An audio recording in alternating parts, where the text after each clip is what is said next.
আপনাদেরকে স্বাগত জানাচ্ছি। আমি ফিরোজ তোহা। শুরুতেই দ্য টাইমস সংবাদ শিরোনাম। কঠিন চাপে জামায়াত নাহিদ ও ফয়জুল করিম সংঘাতে ১১ দলীয় জোট তছনছ, ভেতরের গোপন তথ্য ফাঁস।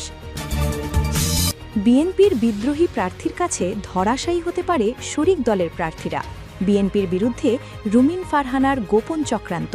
এতক্ষণ শুনছিলেন সংবাদ শিরোনাম, এখন থাকছে বিস্তারিত। কথাই আছে, নতুন বউকে ঘরে জায়গা দিতে গিয়ে যদি পুরনো গিন্নিদের ঘর ছাড়া করার উপক্রম হয়, তখন সংসারে আগুন লাগাটাই স্বাভাবিক। ঠিক এই আগুনের আঁচই এখন টের পাওয়া যাচ্ছে দেশের রাজনীতির অন্যতম বৃহৎ জোটের অন্দরমহলে। জামায়াতে ইসলামীর নেতৃত্বাধীন ১১ দলীয় জোটের অবস্থা এখন তথৈবচ। তারিখটা ৪ জানুয়ারি ২০২৬। আজকে সকালটা শুরু হয়েছিল এক বিশাল রাজনৈতিক বিস্ফোরণের খবর দিয়ে। আপাতদৃষ্টিতে সব শান্ত মনে হলেও জোটের ভেতরে চলছিল এক ভয়াবহ গৃহদাহ। সেটি এখনও বিদ্যমান। এনসিপি, এলডিপি এবং এবি পার্টি, এই তিনটি দলকে শেষ মুহূর্তে কোলে তুলে নিতে গিয়ে জামাই এখন নিজেই শাঁখের করাতের ওপর দাঁড়িয়ে। একদিকে বহুদিনের পরিচিত মিত্র চরমোনাই পীর সাহেবের দল ইসলামী আন্দোলন, আর অন্যদিকে জেন জি বা তরুণ প্রজন্মের সেন্টিমেন্ট নিয়ে আসা নতুন দলগুলো। সিদ্ধান্ত হয়েছে নতুন আসা এই তিন মেহমান দলকে মোট ৪০টি আসন ছেড়ে দেয়া হবে। শুনতে খুব সহজ মনে হচ্ছে, তাই না? কিন্তু গোলমালটা বেঁধেছে এই ৪০টি আসনের বলিটা কে দেবে তা নিয়ে। জামায়াত খুব সুন্দর করে একটা হিসাব কষেছিল। তারা ভেবেছিল ভাই ব্রাদার সবাই মিলে একটু একটু করে স্যাক্রিফাইস করলেই তো হয়। জামায়াত বলল, আমরা আমাদের ভাগ থেকে ১৬টি আসন ছেড়ে দিচ্ছি, ইসলামী আন্দোলনও ১৬টি ছাড়ুক, আর বাকি শরিকরা মিলে ৮টি ছাড়েরই কেল্লাফতে। কিন্তু রাজনীতির মাছ তো আর অঙ্ক খাতা নয় যে চাইলেই রবার দিয়ে মুছে ঠিক করে ফেলা যাবে। চরমোনাই পীরের দল ইসলামী আন্দোলন এবং খেলাফত মজলিস সোজা সাপটা জানিয়ে দিয়েছে, মেহমান দাওয়াত দিয়েছেন আপনারা, বিল মেটানোর দায়িত্ব আপনাদের, আমাদের পাতে হাত দেয়া যাবে না। আজকের এই ভিডিওতে আমরা উন্মোচন করতে যাচ্ছি জোট মহাজোটের এই অন্দরমহলের গোপন সব খবর। জানাবো এনসিপির দ্বিতীয় বৃহত্তম দল হওয়ার জেদ, চরমোনাইয়ের পাল্টা হুঙ্কার এবং জামায়াতের অঙ্ক না মেলা সেই জটিল সমীকরণের আদ্যপান্দ। ২০ জানুয়ারি কি প্রার্থিতা প্রত্যাহার হবে, নাকি পুরো জোটটাই প্রত্যাহার হয়ে যাচ্ছে? চলুন একটু গভীরে যাওয়া যাক। সমস্যার একেবারে মূলে রয়েছে ৪-০ বা ৪০ সংখ্যার এক জটিল হিসাব। আগে সমীকরণটা একটু বুঝিয়ে বলি। জামায়াতে ইসলামী সিদ্ধান্ত নিয়েছে এনসিপিকে ৩০টি, কর্নেল অলির এলডিপিকে ৭টি এবং এবি পার্টিকে ৩টি আসন ছেড়ে দিবে, সব মিলিয়ে ৪০টি। এখন প্রশ্ন হলো, এই ৪০টি সিট তো আর আকাশ থেকে নাজিল হবে না, এগুলো কারো না কারো পকেট থেকেই দিতে হবে। জামায়াতের প্রস্তাব ছিল বেশ সাম্যবাদী। তারা চেয়েছিল সবাই মিলে ভাগ করে এই ক্ষতিটা পুষিয়ে নিতে। প্রস্তাব অনুযায়ী জামায়াতের নিজের ১৬টি এবং ইসলামী আন্দোলন বা হাত পাখাকে ১৬টি আসন ছাড়ার কথা বলা হয়। আর বাকি ছোট দলগুলো যেমন খেলাফত মজলিস, নিজামে ইসলাম, এরা মিলে ছাড়বে ৮টি। কিন্তু এখানেই বেঁকে বসেছে ইসলামী আন্দোলন ও বাংলাদেশ খেলাফত মজলিস। তাদের যুক্তি একদম পানির মতো পরিষ্কার। তারা বলছেন, এনসিপি বা এলডিপিকে জোটে আনার সিদ্ধান্তটা ছিল একান্তই জামায়াতের। আমাদের সাথে পরামর্শ না করে, এমনকি আমাদের আপত্তি থাকা সত্ত্বেও এদের আনা হয়েছে। তাহলে এদের সিট জামায়াত তার নিজের কোটা থেকে দেবে? আমাদের ১৬টি সিট কেন ছাড়তে হবে? ইসলামী আন্দোলনের নেতারা বলছেন, তারা এমনিতেই ৭৫টি আসন চেয়েছিলেন। সেখানে অনেক দল কষাকষির পর সমঝোতা হয়েছিল ৫০টির মতো আসনে। এখন সেখান থেকেও যদি ১৬টি এনসিপিকে দিয়ে দিতে হয়, তবে তাদের হাতে থাকে কি? মাত্র ৩৪টি আসন। দেশের অন্যতম বড় এবং মাঠের রাজনীতিতে সক্রিয় ইসলামী দল হিসেবে এটা তাদের জন্য অপমানজনক।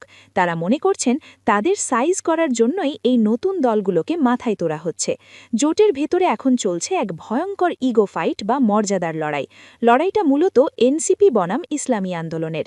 বিএনপির সাথে আলোচনা ভেস্তে যাওয়ার পর এনসিপি জামায়াতের সাথে এসেছে এক কঠিন শর্তে। এনসিপির এক জ্যেষ্ঠ নেতা দম্ভের সাথে বলেছেন, তারা জামায়াতকে বলে দিয়েছেন জোটে তাদের দ্বিতীয় বৃহত্তম দল হিসেবে স্বীকার করতে হবে। এর মানে হল, ইসলামী আন্দোলনের চেয়ে এনসিপিকে অন্তত একটি আসন হলেও বেশি দিতে হবে। ভাবুন একবার, চরমোনাইর পীরের দল এটা মানবে কেন?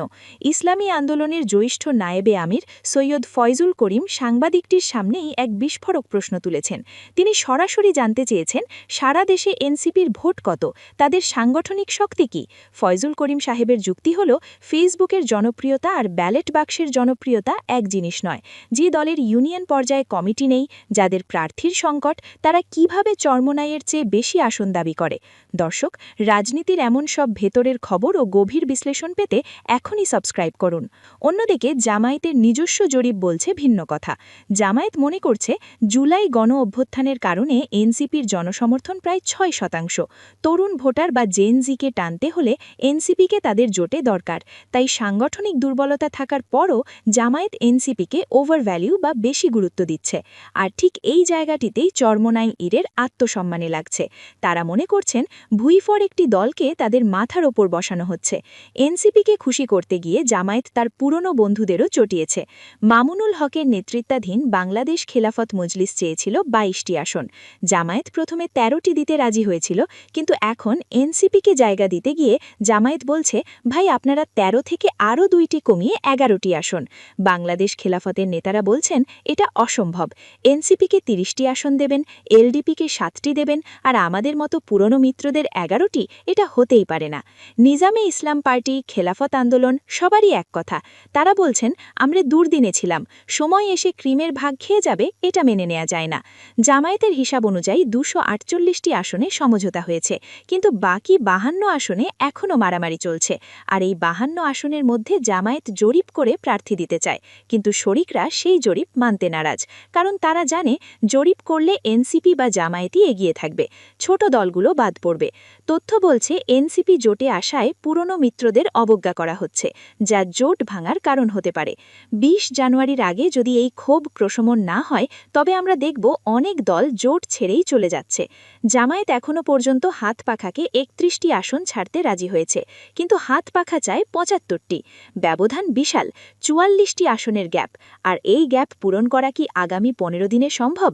জামায়াতের এক জ্যেষ্ঠ নেতা অসহায়ভাবে বলছেন জামায়াত নিজের ভাগ থেকে 16টি আসন ছাড়বে, কিন্তু 40টি আসন একা ছাড়া জামায়াতের পক্ষে অসম্ভব। তার মানে বল এখন চরমোনাইর কোর্টে। তারা ছাড় না দিলে জোটের ভবিষ্যৎ অন্ধকার। পরিস্থিতি যা দাঁড়িয়েছে তাতে 20 জানুয়ারি অর্থাৎ প্রার্থিতা প্রত্যাহারের শেষ দিনটি হবে জোটের জন্য ডি-ডে বা চূড়ান্ত পরীক্ষার দিন। জামায়াত, এনসিপি, ইসলামী আন্দোলন সবাই প্রকাশ্যে বলছে আলোচনা চলছে, সব ঠিক হয়ে যাবে, কিন্তু ভেতরের খবর হলো বারুদ জমা হচ্ছে। জামায়াত যদি শেষ পর্যন্ত এনসিপিকে 30 আসন দিতে গিয়ে চরমোনাইকে হারায়, তবে ভোটের মাঠে বড় বিপর্যয় ঘটতে পারে। এমপি হতে এবার রুমিন ফারহানা স্বল্পলঘু নির্যাতন কার্ডের ওপর ভর করছেন। এমনকি তিনি বলেছেন বিএনপি আমলেও স্বল্পলঘু নির্যাতন হয়েছে। দল থেকে বহিষ্কারের পর এবার বিএনপির বিরুদ্ধেই বিষাদাগার করছেন এই নেত্রী। এ সময় তিনি আরও বলেন, ক্ষমতায় এক এক সময় এক এক দল গেছে, কিন্তু স্বল্পলঘু ভাইদের ওপর নিপীড়ন নির্যাতন কোনো অংশে কম হয় নাই। বাংলাদেশের স্বাধীনতার পর স্বল্পলঘু শতকরা 22% ছিল, কিন্তু তা কমে বর্তমানে 9% এসে দাঁড়িয়েছে।